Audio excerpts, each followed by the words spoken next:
Welcome back, my friends. Welcome back. It's Scotty coming to you once again from the Campus Inn, where I'm kind of getting a double dose of R&R while I wait for my truck, and I'll go into that in a little bit.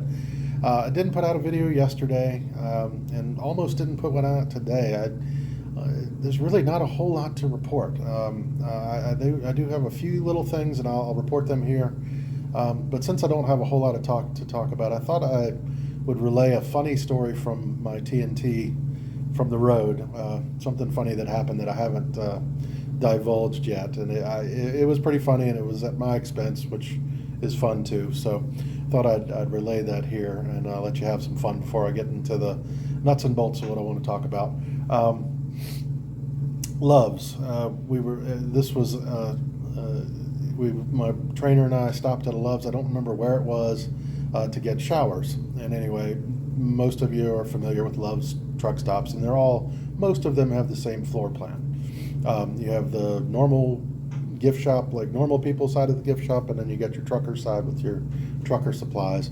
And the showers in most Loves that I've come into contact with, the shower row is at the back of the truck side of the gift shop. Usually there's a open doorway and then a perpendicular hallway with all your showers. Now, my particular shower was the one that was right straight across the hall from the doorway. It was number 3, I remember. It was right straight across.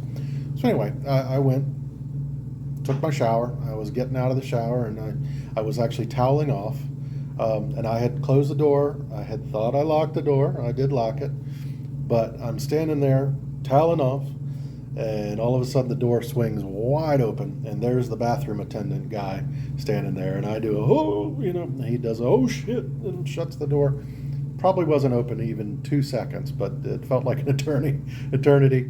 And it was significant that mine, of course, was the one right across from the doorway. So not only did I see the attendant, but around the attendant I could see had a pretty good view of most of the trucker side of the gift shop. So it's possible that more than just the attendant got an eyeful there. Now, I've lost a lot of weight. I've talked about that, and I am looking a little better. I'm not looking that much better, so I made sure I tracked the guy down and paid for 2 or 3 of his first sessions of therapy. Yeah, just kidding. But anyway, what had happened, I had shut the door. I had pushed the little button on the handle thinking I locked it, but this particular one needed to be kind of pressed pretty hard for the door to click into place. So I did lock it and all that, but it wasn't clicked shut all the way. So the moral is to make sure you press on the door. And also, most of the Loves have that little hotel thing at the top, either a piece of metal, that flips out. It'll let the door open an inch, but not any more than that. That would have served me very well in this particular case. So anyway, just funny. I just sat and giggled after that. I'm too old to be worried about those kind of things. It was embarrassing for about that long, and then just funny. So you're welcome. Hopefully you enjoy that story.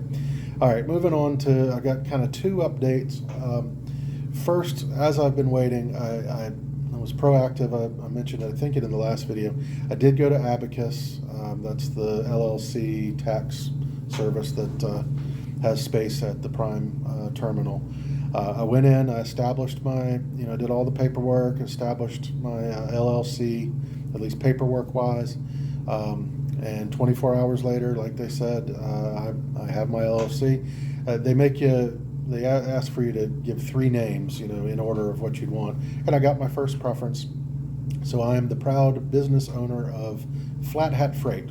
Those of you that might have seen my very first videos, I had that cheesy intro, that I kind of joked about, and it said on there, it's a Flat Hat Freight production. So way back, that's what I wanted, and that's just because y'all know I wear I'm not big on the trucker hats. I like the flat hats. They're also called newsboy, or what's the other one? I can't think of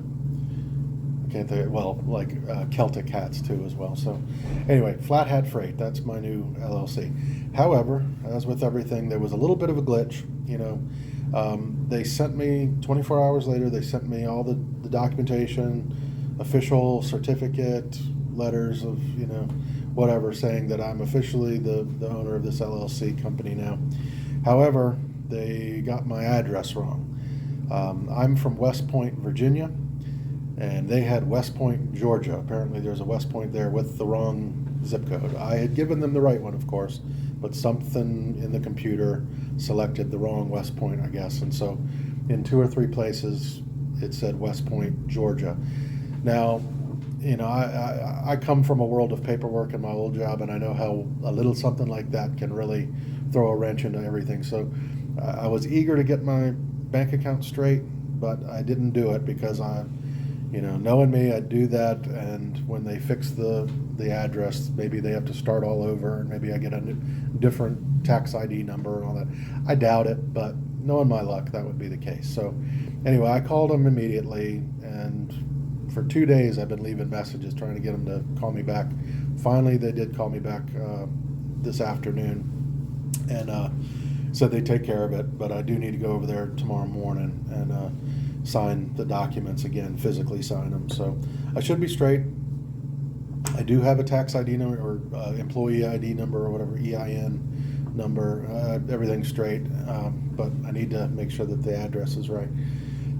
As far as the truck goes, I was number 31 on the list 2 days ago, and I've mentioned that at the time the inventory was completely 2019 Internationals. Not really what all the blood, sweat, and tears of TNT and PSD. It's really not what I was hoping for at the end of this journey. So what has happened? I got a call from Success Leasing, and they basically said you can jump to the top of the list. You can come over right now if you're interested in these Internationals.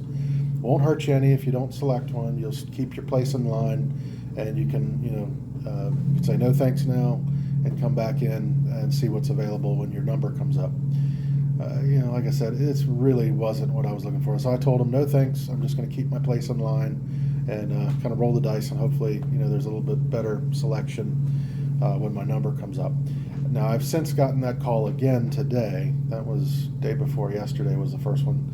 And I got a call, same basic thing, different person, but they said, just want to run it by you again. If you want to come in now, take a look at these Internationals, you can select one and be on your way, or, you can say no thanks and wait your turn. Now, I'm 15 on the list, so the list moves pretty quickly, apparently. So my guess, and I did say no thanks again, I'm just gonna wait. So my guess is, I don't know if they work Saturdays and Sundays, so my guess is somewhere around probably Monday is where I'll get the call to come in. Now, another piece of information I got through actually Road Blazer. I've talked about him. He was my original roommate back in the PSD days. He's got his own channel. Check him out, Road Blazer. Terry is his name. We've had dinner several times this week, different places, and he had looked into it, and his information was that Prime has a whole lot of trucks that are not on the inventory, but they're steadily come in, but there's a process. They have to go through the shop and basically get fitted the way Prime wants all their trucks going out, with whatever, APUs and who knows what else, all the sensors and things like that may need to be installed. So they're constantly coming in. So I'm hopeful, it's no guarantee, but I'm hopeful that when my number comes up, there'll be a little better selection, and maybe I'll get 1 out of 3 might be a new, Freightliner or something like that. Now, I've got experience PSD, Eric Odom's driver lineup. He had a Peterbilt. I liked that. It had some good and bad things to it. And the Freightliner, same thing. Freightliner I did TNT in. Both of them great trucks. Both of them. Peterbilt's known for being a little bit more comfortable, a little more luxury type thing, and a little smoother ride. Freightliner is the workhorse. The kind of known for being kind of a bone rattler, but it stays out of the shop a little more, is kind of the reputation. I'd be happy with either. I'm kind of leaning towards a Freightliner, but at this point, I'm just hoping that it's something a little newer, hopefully new. That's what I would like, is a new Freightliner. So that's really where I'm at. It's just going to be kind of a roll of the dice when my number comes up. But I'm not going to push it back any further. I will, assuming I will get 2 or 3 choices, I'm going to go with something. I want to get this thing rolling. There was a couple little, I think in my last video, there was 2 little things that not controversial, but that sparked a few comments that I think might have been a little bit misunderstood or whatever. First thing, little thing, but it's the locks that I had. I think some of you thought that those lock, at least one of the locks, was for the load lock rack. It's not. At Prime, you have to have a large alloy lock on the back of your trailer at all times, loaded or unloaded. So that's what those were for. Now, I know that there's a way, because my trainer had 2 locks and 1 key. I actually haven't even tested it. It's possible the same key works both, but I doubt it. I do believe there's a way to fit them, get them fit so that's 1 key. I'm not going to worry about it too much. The whole purpose is to have a backup. If I lose one, I'll toss the key and start a new one, hoping I don't lose one. But I knew enough from TNT that we never lost one, but there was a few times where we're like, we got to get the lock off the back. We almost forgot. So that's what that was for. Any lock will do on the rack, on the load locks. In fact, my trainer didn't even have a lock. He had a bolt kind of going through a hole. And one thing I learned, and he even said, you don't even need to get 4 load locks when you're leaving Prime. And I know this to be true. Most of the trailers we picked up had a couple free load locks in the back. Doesn't appear hard to come by. So anyway, a few of you said you need to get load locks and some of that. There's a whole separate process there's a package of things like all your fluids and your load locks and things like that you kind of got to go through the shop to get those. The stuff I was showing you was really just Walmart and company store type stuff, the stuff that I could get before I got the truck. So anyway, that was the first little controversy.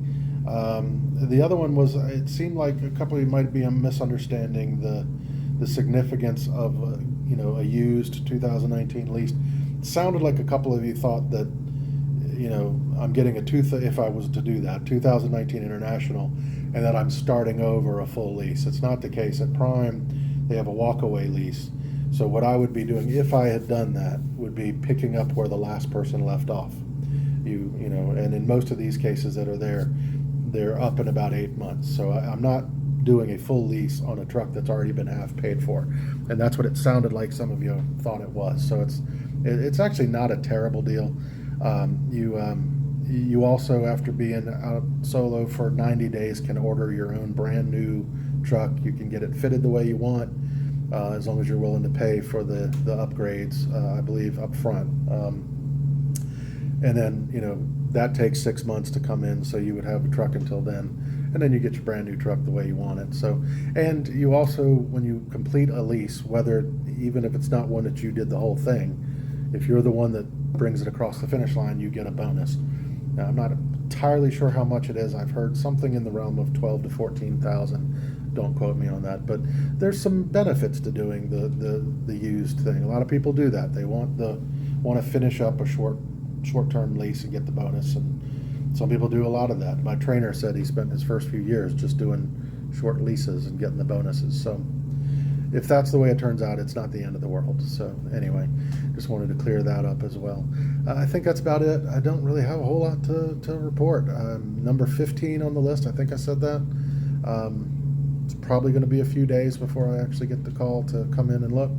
But if something interesting happens, I will certainly keep you posted. I don't want to do it. I'm trying to be consistent, but I also don't want to do videos where I have nothing to say, nothing interesting to report. So you may see me tomorrow, maybe not.